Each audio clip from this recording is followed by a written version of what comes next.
मैं हूँ Gorakshanath Masal, Gyandeep English medium school Nevasa Phata. इस वीडियो में आपका स्वागत करता हूँ।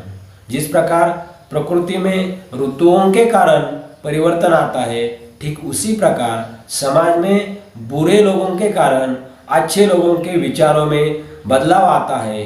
सीता हरण के बाद श्री राम लक्ष्मण सीता जी की खोज में भटक रहे थे।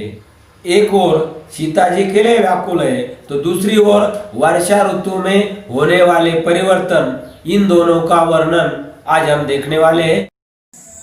हिंदी लोक भारती 10वीं कक्षा दूसरी इकाई की पहली कविता बरस ही जलद, रचनाकार गोस्वामी तुलसीदास और विधा है महाकाव्य अंश। तो चलिए देखते हैं बरस ही जलद। चौपाई इस प्रकार बताई है। घन घमंड नभ गरजत घोरा, प्रियाहीन डरपत मन मोरा। घन घमंड नभ गरजत घोरा, प्रियाहीन डरपत मन मोरा। दामिनी दमक रही घन माही, खल कई प्रीति जथा स्थिर नाही। बरस ही जलद भूमि नियराए, जथा नवही बुध विद्या पाए। बूंद अघात सही गिरि कैसे, खल के वचन संत सह जैसे। क्षुद्र नदी भरे चलित राई, जस थोरे हो धन खल इतराई। भूमि परत भा ढाबर पानी, जनु जीव ही माया लपटानी। सिमटी सिमटी जल भरई तलावा, जिमि सद्गुण सज्जन पही आवा। सरिता जल जल निधि महु जाई, होई अचल जिमि जीव भरि पाई। सरिता जल जल निधि महु जाई, होई अचल जिमि जीव हरि पाई। आकाश में सभी ओर काले बादल छाए हुए हैं, बिजलियाँ चमक रही है और उसका वर्णन करने वाली दो पंक्तियाँ है। घन घमंड नभ गरजत घोरा, प्रियाहीन डरपत मन मोरा। घन का अर्थ बादल, घमंड का अर्थ गर्व, नभ मतलब आकाश, घोरा मतलब भयंकर। प्रिया का अर्थ यहाँ पर सीता लेना है। हीन मतलब वीणा, डरपत का अर्थ डर रहा है। मन मतलब मन, मोरा मतलब मेरा। दामिनी का अर्थ बिजली, दमक मतलब चमकना। घन मतलब बादल, माही का अर्थ में, खल दुष्ट, प्रीति का अर्थ प्रेम, जथा जैसे, थीर स्थिर, नाही मतलब नहीं। कवि कहते हैं कि आकाश में सभी ओर बादल घुमड़ घुमड़ कर भयंकर गर्जना कर रहे हैं, बिजलियाँ चमकती है और श्री राम जी लक्ष्मण से कहते हैं कि हे लक्ष्मण, प्रिया के मतलब सीता जी के बिना मेरा मन डर रहा है। बिजली आकाश में ऐसे चमक रही है जैसे दुष्ट व्यक्ति की मित्रता स्थिर नहीं रहती, यानी वह चमकती है और चमक कर लुप्त हो जाती है। कवि कहते हैं कि यहाँ पर दुष्ट व्यक्ति की जो मित्रता होती है वह कभी भी एक जैसी स्थिर नहीं रहती, वह लुप्त होती है। जैसे कि बिजली की चमकती और बिजली ही लुप्त हो जाती है उसकी रोशनी, उसी प्रकार से कवि का कहना है कि दुष्ट व्यक्ति की जो मित्रता होती है वह भी बिजली की तरह कभी भी लुप्त होती है और कभी भी चमकती है। मतलब एक जगह पर दुष्ट व्यक्ति की मित्रता स्थिर नहीं होती, ऐसा यहाँ पर अर्थ लेना है। और दामिनी यहाँ पर दुष्ट व्यक्ति का प्रतीक है। बाद वाली पंक्तियों में संतों की महिमा बताई है। देखते हैं बाद वाली दो पंक्तियाँ। बरस ही जलद भूमि नियराए, जथा नवही बुध विद्या पाए। बरस ही मतलब वर्षा, जलद का अर्थ यहाँ पर जोर से जो वर्षा नीचे गिरती है ज़मीन पर, मतलब वो गतिमान होती है, ऐसा अर्थ यहाँ पर लेना है। नियर आए, पास आकर, जथा मतलब जैसे, नवही का अर्थ झुकना, बुध मतलब विद्वान, विद्या मतलब शिक्षा, पाए मतलब पाता है। कवि कहते हैं बरसे ही जलद भूमि नियर आए। कवि कहते हैं कि बादल पृथ्वी के नज़दीक आकर नीचे उतरकर बरस रहे हैं। ठीक उसी प्रकार जैसे कि विद्वान व्यक्ति विद्या प्राप्त कर विनम्र हो जाता है, मतलब विद्या प्राप्त करने के बाद वह विद्वान व्यक्ति बहुत ही विनम्र हो जाता है, नीचे झुकता हुआ दिखाई देता है। इस प्रकार से जैसे कि बादल जिस प्रकार से जमीन पर झुक कर के बरस रहे हैं, ऐसा अर्थ लेना। बूंद आघात सही गिरी कैसे, खल के वचन संत सह जैसे। बूंद बूंदे, आघात प्रहार, सह ही मतलब सहते हैं, गिरी का अर्थ पर्वत, कैसे में, खल मतलब दुष्ट, वचन वचन, सह जैसे मतलब सहते हैं।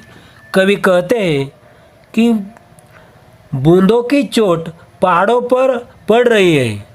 पहाड़ बूंदों के प्रहार को इस प्रकार शांत भाव से सह रहे हैं जैसे संत पुरुष दुष्टों के कटु वचनों को सह लेते हैं। मतलब तुलसीदास जी कहते हैं कि जो विद्वान होते हैं, संत पुरुष होते हैं, महान व्यक्ति होते हैं, वह पर्वतों की तरह दुष्ट लोगों के वचन या दुष्ट लोगों के वचन बातें सह लेते हैं। जिस प्रकार से बूंदों की आघात पर्वत सह लेता है, उसी प्रकार से संत वह आघात सह लेते हैं। ऐसा यहाँ पर तुलसीदास जी कहते हैं। वर्षा या बादल का अर्थ यहाँ पर विद्वान का प्रतीक है, पर्वत संत का प्रतीक है, तो बूंदे यहाँ पर दुष्ट का प्रतीक माना है। क्षुद्र नदी भरी चलित उराई, जस थोरे हो धन खल इतराई। थोरे हो थोड़े से भी, खल दुष्ट, इतराई अभिमानी। तुलसीदास कहते हैं छोटी नदियाँ वर्षा के जल से भरकर अपने किनारों को तोड़ती हुई आगे बढ़ती जा रही है। जैसे मामूली धन पाकर भी दुष्ट लोग इतराने लगते हैं, वह अपनी मर्यादाएं छोड़ कर के अभिमान के कारण लोगों के साथ दुष्ट व्यवहार करते हैं। जिस प्रकार से नदी क्षुद्र होकर भी वह अपनी मर्यादा तोड़ती है, उसी प्रकार से दुष्ट व्यक्ति भी उस नदी की तरह अपनी मर्यादा छोड़ कर के दुनिया में व्यवहार करने लगता है। भूमि परत ढाबर पानी, जनु जीव ही माया लपटानी। भूमि जमीन, परत पड़ता है, ढाबर मलिन, जनु जैसे, जीव ही क्षुद्र जीव, माया मोह, लपटानी पड़ता है। तुलसीदास कहते हैं कि पृथ्वी पर गिरते ही पानी जिस प्रकार से गंदला हो गया है, मानो उसी प्रकार से प्राणी भी माया से लिपट गया है और वह भी उसी पानी की तरह गंदला हो गया है, खराब हो गया है। मतलब यहाँ पर जीव भी माया से लपटा हुआ दिखाई देता है। यहाँ पर नदी दुष्ट का प्रतीक है, बारिश का पानी क्षुद्र जीव का प्रतीक है, तो धूलिन स्थल यानी माया का प्रतीक माना गया है। समिति समिति जल भरई तलावा, जिमि सद्गुण सज्जन पही आवा। सरिता जल जल निधि महु जाई, होई अचल जिमि जीव हरि पाई। समिति समेट कर, जल पानी, भरई भरता है, तलावा तालाब, जिमि जैसे, सद्गुण अच्छे गुण, सज्जन सज्जन व्यक्ति, पही के पास, आवा आते हैं, कवि कहते हैं, वर्षा का पानी एकत्र होकर तालाबों में भर रहा है, जैसे एक एक कर सज्जन व्यक्ति के पास चले आते हैं। मतलब जिस प्रकार से सद्गुण के पास, सज्जन व्यक्ति के पास अच्छे गुण आते हैं। सरिता जल जल निधि महु जाई, सरिता नदी, जल पानी, जल निधि समुद्र, महु में, जाई जाता है, नदी का पानी समुद्र में जाकर उसी प्रकार स्थिर हो जाता है जिस प्रकार जीव हरि ईश्वर को प्राप्त कर अचल मतलब आवागमन से मुक्त होकर वह स्थिर हो जाता है। तालाब सज्जन का प्रतीक है, नदी का पानी जीव का प्रतीक है, तो समुद्र ईश्वर का प्रतीक है। अब दोहा देखते हैं। हरित भूमि तृण संकुल, समुझि पर ही नहीं पंथ, जिमि पाखंड विवाद ते लुप्त होई सदग्रंथ। अब शब्दार्थ देखते हैं। हरित भूमि तृण संकुल, समुझि पर ही नहीं पंथ।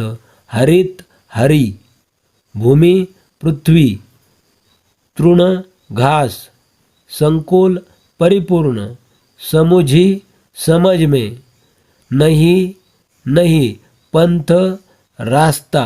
तुलसीदास कहते हैं, जिस प्रकार पृथ्वी पर घास से परिपूर्ण होने के कारण हरी भरी दिखाई देने पर उनमें से रास्ता दिखाई नहीं देता, रास्तों का पता नहीं चलता। जिमी जैसे पाखंड ढोंगी, विवाद विचार से लुप्त नष्ट, होई हो गए, सदग्रंथ अच्छे ग्रंथ।